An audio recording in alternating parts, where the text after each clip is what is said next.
Good morning. In this video, I will guide you how you can create a service document on TranZact. So whenever you register on TranZact, you add your items as service.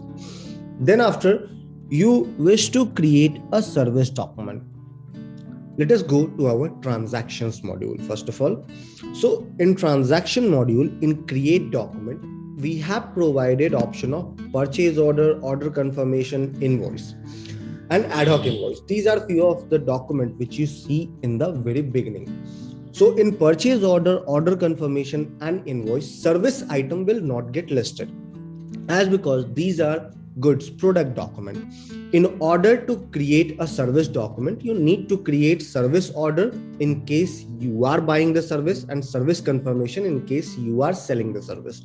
So service document get activated on TranZact after creating 10 goods document. 10 goods document as in, suppose you have created a purchase order or order confirmation. Going forward, you are creating an invoice or delivery challan or GRN, such like those documents.